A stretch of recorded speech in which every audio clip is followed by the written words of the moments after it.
Mihai, ce faci? Mă uit la tabloul ăsta.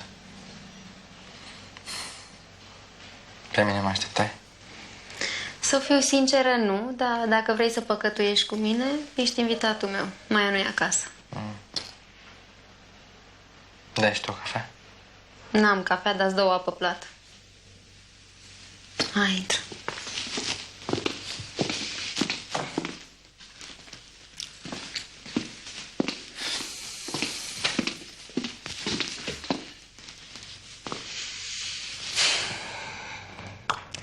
Tu ești conștient că era să o pățească din cauza ta, nu? Te rog eu, las-o în pace. Să o las. Să nu o las. Eu cred că încă mă iubește. Și am să demonstrez tuturor că a fost o capcană. După aia totul se va rezolva și nimeni nu o să se mai atingă vreodată de ea. Dacă vrei să o protejezi, însoară-te cu Sonia, cu Balta, cu cine vrei tu, dar las-o în pace, Mihai.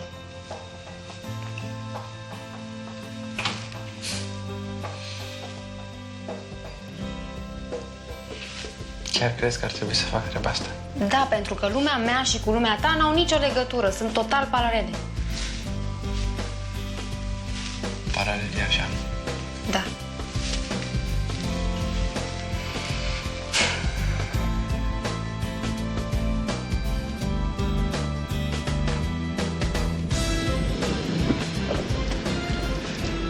Amalia, vrei să vedem un film?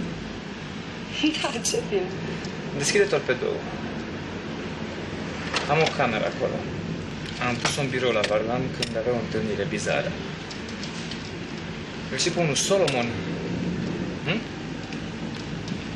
Tipul care i-a ars marfa în incendiu. Marfa asigurată pe bani foarte buni. Ce vrei să spui, că incendiul a fost provocat? Da. Incendiul a fost o excrocherie și acolo e dovada. Nu pot să cred.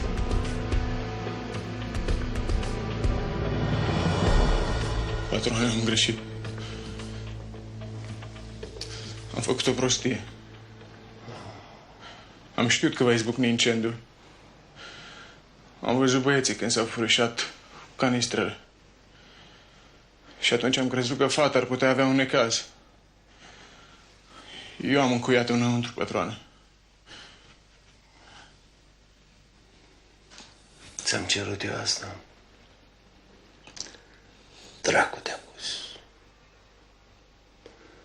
Treaba ta era simplă. Trebuia să lași focul să ardă. Frumos. Și pe la sfârșit așa să chem pompierii. Atât. Am înțeles că vreți să scăpați de fată. N-ai înțeles bine.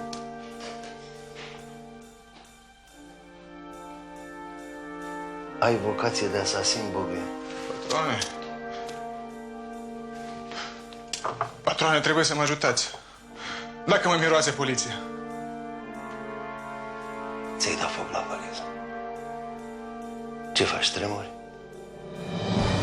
Vrei să bei ceva? Vrei?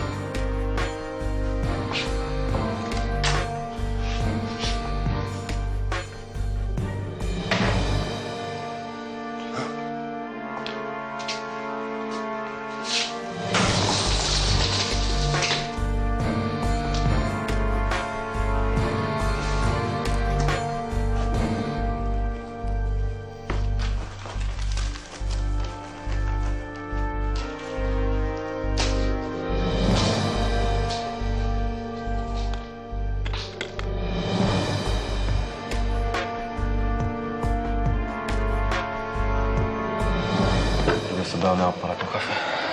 Am început repetițiile cu Radu și reușește să mă stoarcă de orice punct de energie.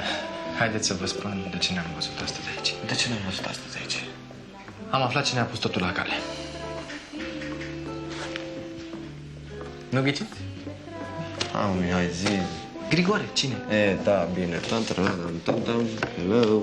Și l-a avut pe Bobby. Complice.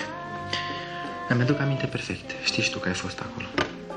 M-a tras afară, am încuiat ușa biroului și mai a rămas în urmă. Nu, asta s-a întâmplat după ce am venit. Mă rog, eram afară. Da, Crezi că există posibilitatea să recunoască? În cazul în care Nu, îi ce prind. băiat deștept și a descris suficient de bine la poliție. Da, mă rog, de aici până la... nu, le țin minte și poreclele. Numai că... Nu i-au prins. Nu, Se este prinde, mai mult foarte posibil. complicat cu Grigore Varlam, pentru că cu siguranță a folosit un intermediar. Da, și pe cine putea folosi? Putea folosi pe Bobby? Da. Putea folosi pe Bobby sau putea să folosească pe Nițu? Pe Nițu.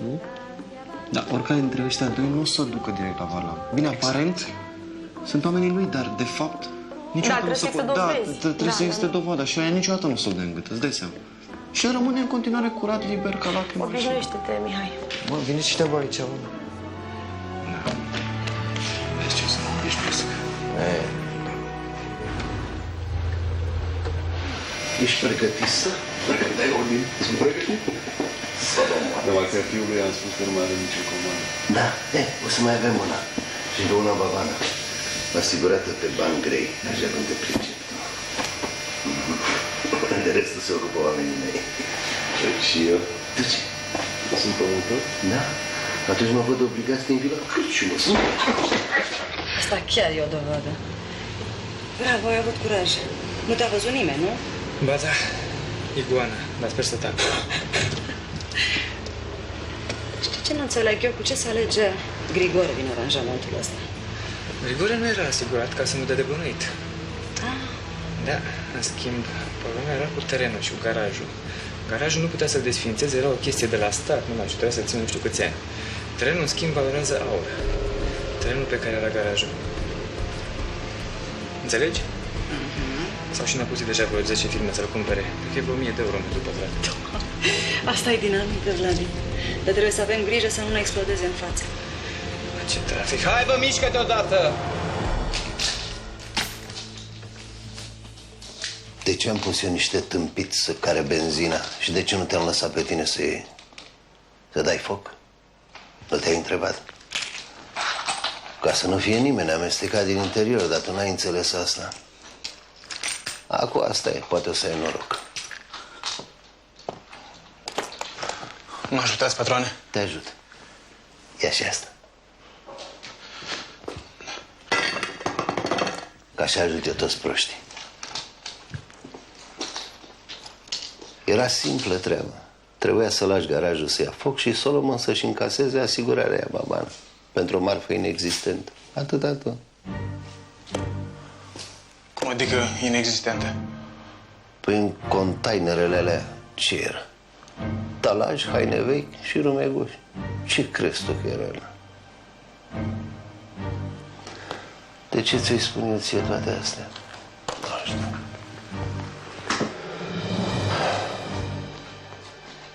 Poate că trebuie să mai destăinu și eu cuiva.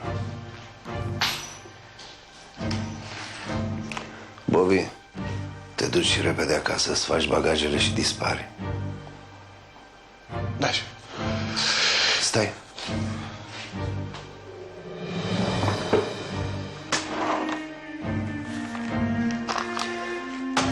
Ia și banii ăștia.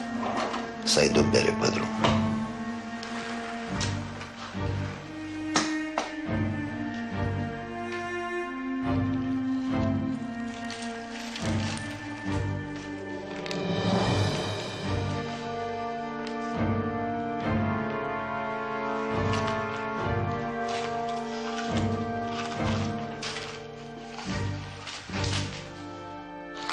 Stai. Tu faci numai prostii. Da, șef. Aduni. Cât număr eu până la 7? 7, 6, 5, 4, 3, 2, 1, pleacă.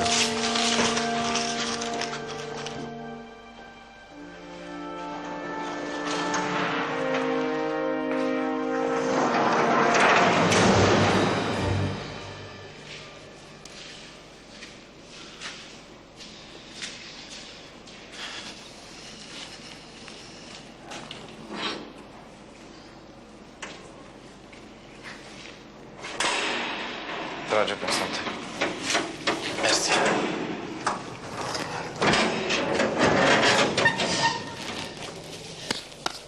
noi ce facem, șeful? Am rămas pe drumuri? Garajul se mai construiește. Da, așa zici tu, eu zic că nu. Deși nu sunt eu în măsură să dau răspunsuri la întrebări de genul ăsta. Eu sunt patron. Știe cineva ceva de Bobby? Nu am nicio adresă. Cine l-a mai văzut? Aha. Că în birou au ars toate. Toate dosarele, toate adresele. Și trebuie neapărat să vorbesc cu el. Nu mai va fac să... Ba, bine, n-ar apărea niciodată. Era o javră. Da. Lăsați. Nu vă faceți probleme. Se rezolvă. Bine, băieți. Hai, baftă.